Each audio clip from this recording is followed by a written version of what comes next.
kalau menurut Bu Tejo, Bu Lurah sakit karena stres, banyak pikiran. Kenapa? Karena Fikri pacaran dengan Dian kembang desa yang dianggap wanita nakal. Selamat datang di Gotokis. Ketemu lagi bersama saya Bayu dan Edoy. Hari ini kita mau membahas film yang fenomenal nih, Doy. Ya, Tile. Ya cawe itu nyambut gawe terus ya duitnya kok langsung akeh barang itu lho. Kan ya pertanyaan ta nek ngono kuwi iki ora. Jenengan ki kok yo, mbok yo rawatan nek ngendikan. Oke, jadi ya udahlah ya, soal ceritanya kita nggak usah bahas lagi. Iya, Tile ini 10 fenomenal. juta penonton ya. Dalam berapa hari? Mungkin sekarang udah Seminggu lebih ya. Jadi ini unprecedented ya, belum pernah sebelumnya Film pendek. film pendek seviral ini. Mungkin kalau lagu pernah nggak ngerti deh. Cuman kalau film pendek seviral ini kayaknya belum ya. Iya. Dan memang sih pantas ya, karena maksudnya banyak orang yang merasa terwakili. Karena kata julid ini udah Ya gue aja suka nggak ngerti lah anak itu.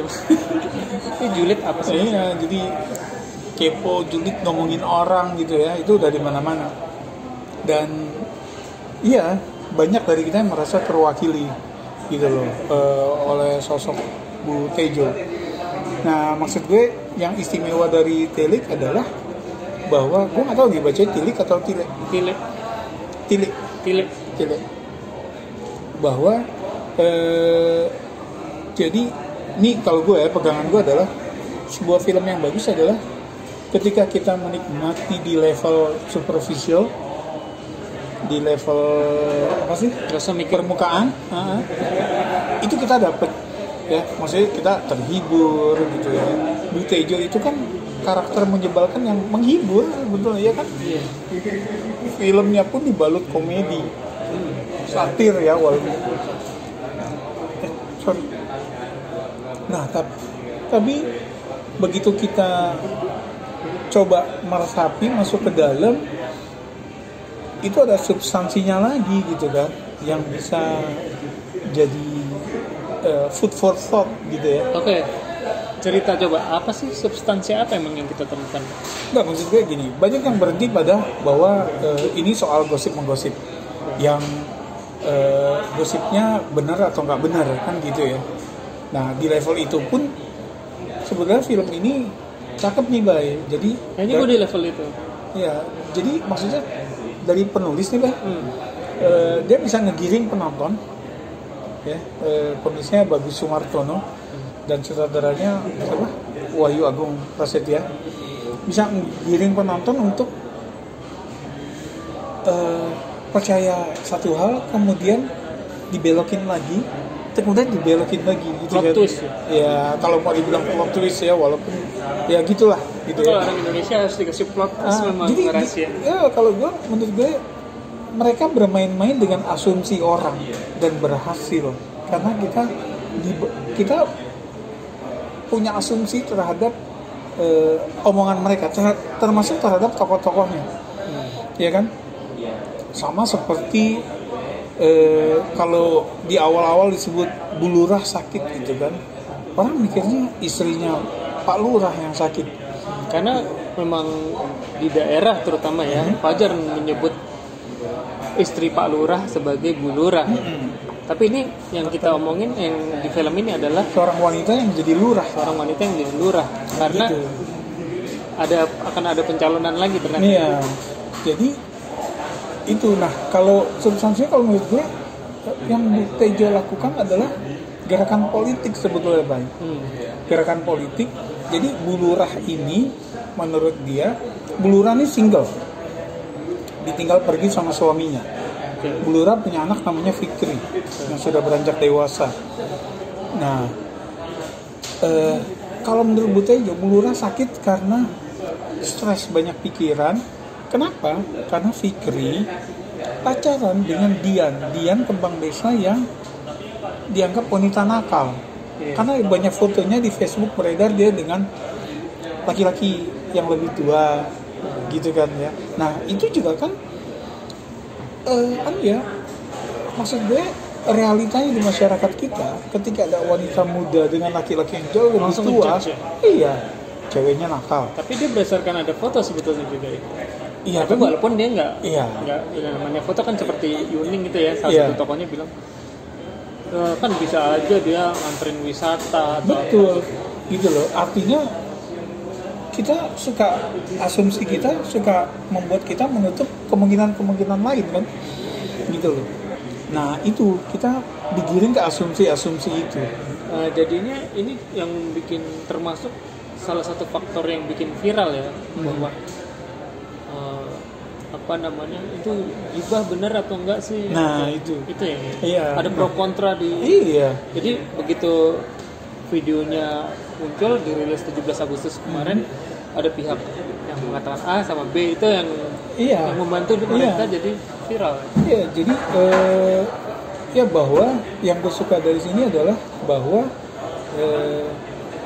kalau bicara realitanya di dalam kehidupan sehari-hari nggak selalu yang namanya good guys itu menang. Spoiler. Ya kan, gue bicara realita ya. Iya benar. Dan nggak selalu yang namanya bad guys itu kalah. Ya. Itu satu. Kedua, bahkan pengertian good guys, bad guys di Tile ini sendiri masih digoyang. Abu-abu karena si good guy di sini masih ada dosanya juga. Iya, Yuning ya. Misalnya Yuning. Hey, jangan ngegosip, itu bisa jadi fitnah. Tapi dia sendiri ketika nerima kabar Bulura sakit dari si Dian, ya, dia nggak ngecek lagi kondisinya Bulura boleh seperti ditengok apa. atau Iya, enggak, ternyata udah jalan jauh-jauh. iya, mereka tuh udah sewa truk, melanggar aturan karena nggak boleh kan truk diisi manusia gitu. Begitu sampai udah jauh gitu, sampai ternyata masih di IGD, nggak bisa dibesuk gitu loh, gitu. Jadi dia sendiri juga masih ada dosanya gitu. Jadi orang baik itu modal niat baik aja nggak cukup, ya harus ada usaha gitu ya, Harus solutif. Solutif. Bener lah ya. Ya wis mampir anu pasar gede wae ya. Jadi wong iki sing solutif ngono lho ya. Butejo ini orang kaya, orang mampu, orang berada. Dari mana? Pertama, dari ucapannya bahwa kenapa saya harus sewa truk? Saya bisa loh sewa bus gitu kan. Kedua, lihat dong emasnya, ya, emasnya di mana-mana, gitu. Nah, tapi kenapa Butejo ikut naik ke dalam truk? Ya itu karena dia punya maksud Dia terselubung. punya kepentingan, betul, konstituennya, ibu-ibu itu konstituen, orang-orang yang sekarang kan pilkades itu kan langsung, gitu loh. Jadi dia berkepentingan untuk merangkul ibu-ibu itu, warga yang nanti pada pemilihan kepala desa itu bisa diambil suaranya, gitu loh. Jadi di situ, dan apa senjatanya, tanda kutip ya, hoax, bahwa itu cerminan realita, bahwa hoax itu jadi senjata dalam politik, ya kita serahkan aja ya. Tapi kita ngerasa familiar dengan itu, gitu loh. Itu kalau lo? Kalau gua sih sebetulnya taraf ya, tipe yang menonton film Tile ini sekedar enjoy aja, sekedar enjoy. Sebetulnya gue agak kurang suka tema gibah, makanya gue nggak follow Lambe Turah. Gue berdosa kan, gue follow kok. gue nggak menjudge orang yang itu, tapi maksud gue buat gue sendiri, gue agak kurang suka gitu. Jadi secara tema, makanya gue nonton agak belakangan. Selagi viral gue nggak langsung nonton, tapi gue sangat enjoy sih film. Gue sangat enjoy filmnya, apalagi film itu dengan bahasa Jawa yang aksen Jogja ya. Itu udah kayak mereka dari Bantul ya sebenarnya. Di grup keluarga gue ya kayak gitu tuh ngomongnya. Terus apa namanya? Iya. Terus gue memang dari awal nggak menganggap Bu Tejo sebagai villain yang amat buruk ya. Bagi gue karena dia kayaknya sih agak exaggerate kalau bagi gue. Dan kita sering nemuin itu kan? Iya. Hampir setiap hari.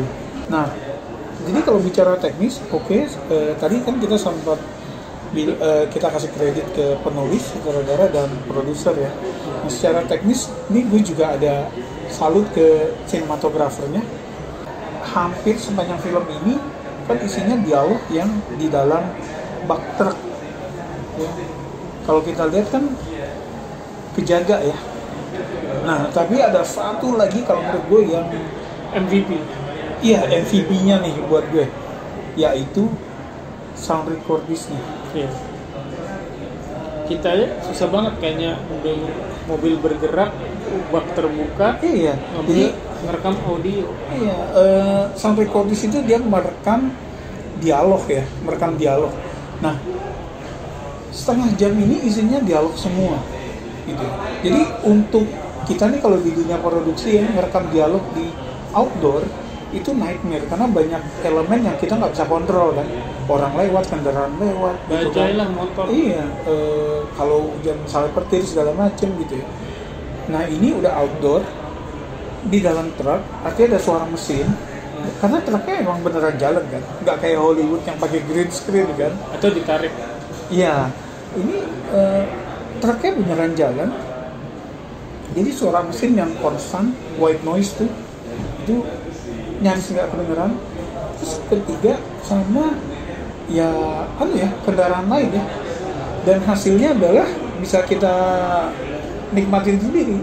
Dialognya tuh semua jelas, nggak ada noise-nya. Jadi menurut gue sound recordist-nya